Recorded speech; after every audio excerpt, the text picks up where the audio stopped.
Nascimento.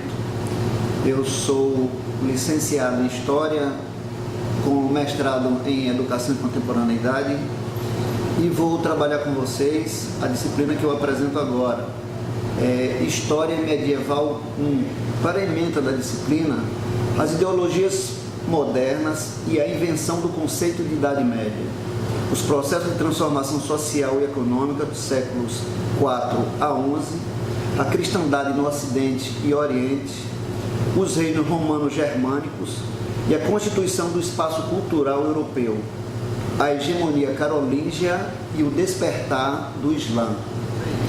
Como objetivo geral do curso, nós pretendemos refletir criticamente sobre as sociedades medievais, de modo geral, entendendo principalmente as ideias que caracterizam a Idade Média como um período de estagnação, bem como os processos de superação dessas ideias, desse pensamento a partir do século XIX, quando se admite a Idade Média como um período que define as bases da sociedade moderna, conhecendo ainda os processos de transformação social e econômica do século IV a XI. Tirar aquela ideia de que a Idade Média é a Idade das Trevas, não é como alguns historiadores, o pessoal que produz livro didático colocou isso alguns anos atrás. Isso ficou no imaginário das pessoas.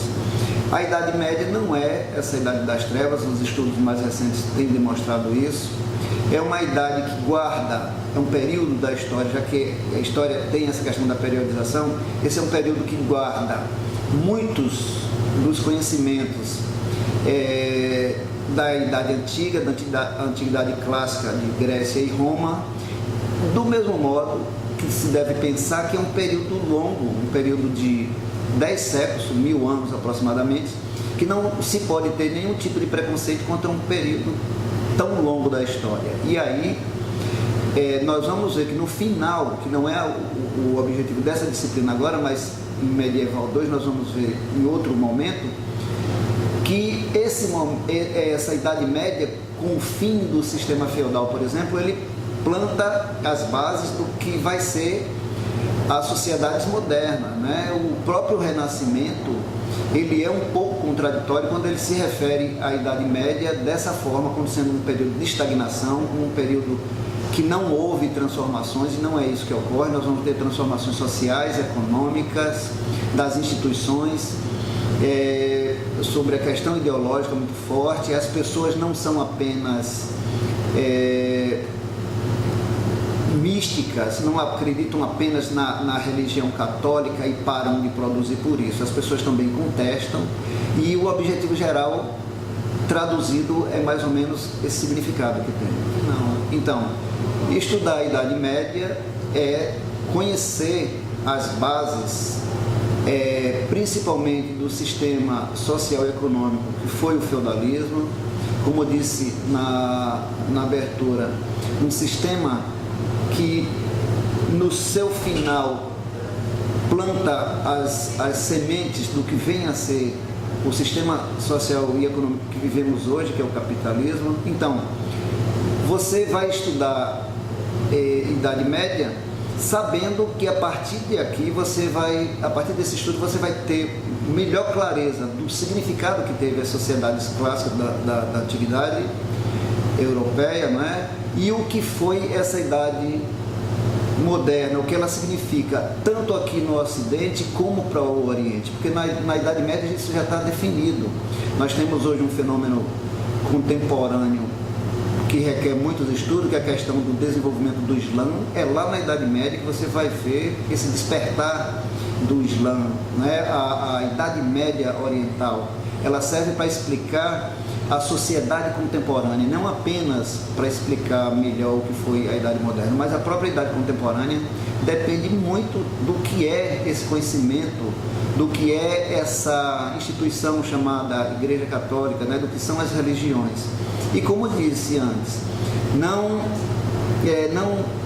tivemos um momento onde os homens se ajoelharam, né? Porque a questão era o teocentrismo, mas não houve um momento onde os homens se ajoelharam e rezaram apenas e apenas os servos trabalharam, e apenas o clero comandou, e apenas a nobreza guerreou. É um fato que isso aconteceu, mas isso acontece em um processo dinâmico, né? Então, inegável dizer que a força que o teocentrismo teve nesse período influencia a nossa sociedade até os dias atuais. Inegável isso.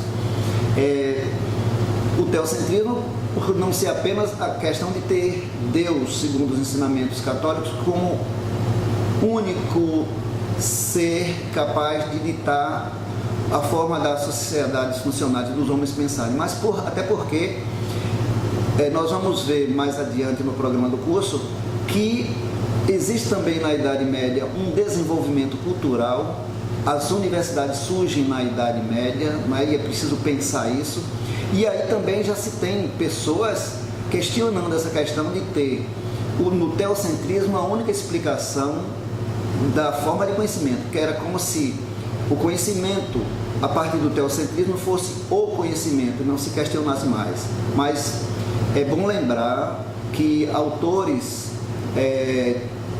já discutem a questão de que ali havia o desenvolvimento do que futuramente foi se chamar, por exemplo, de história das mentalidades. Já tem pessoas pensando, já existe estudo do cotidiano da Idade Média para mostrar que as coisas não eram tão prontas e acabadas como alguns autores quiseram algum tempo atrás. Os temas, de modo geral, de cada bloco. Então, no bloco 1, nós vamos trabalhar primeiro os conceitos de Idade Média, vamos ver quais os conceitos que são considerados hoje discutíveis, os conceitos atuais sobre Idade Média e um panorama, de uma forma mais geral, da chamada Alta Idade Média, né? Dessa divisão mais usual, sabendo que Le Goff, por exemplo, divide a Idade Média em períodos um pouco mais complexos, como nós vamos ver mais futuramente. No bloco 2, nós vamos estudar a questão do Ocidente e do Oriente medieval e a influência da Igreja Católica. Não é? Vamos desdobrar daí esses conteúdos, esse tema, né? Vamos distribuir melhor. No bloco 3, nós vamos trabalhar principalmente o Império Carolíngio e a hegemonia do Império Carolíngio, bem como o despertar do Islã. Vamos ver a questão oriental como um marco importante no estudo da Idade Média. Eu recomendo alguns autores para esse primeiro bloco de estudos, né, e para o estudo da Idade Média de uma forma geral. O Jacques Le Goff é consagrado para falar dessa questão do conceito de Idade Média, que é isso que a gente precisa fazer no início do curso. O Perry Anderson, também um outro autor que discute essa questão da Idade Média e faz um resgate do que foi a Idade Antiga, a Antiguidade Clássica. O Jaime Pinsky, não é? O Georges Duby, também medievalista, e que fala das questões ligadas mais diretamente ao feudalismo. Então, sejam, mais uma vez, repito, todas e todos bem-vindas. Eu estou aqui à disposição de vocês para começarmos um trabalho que leve todos ao sucesso, que é o que todos nós procuramos aqui.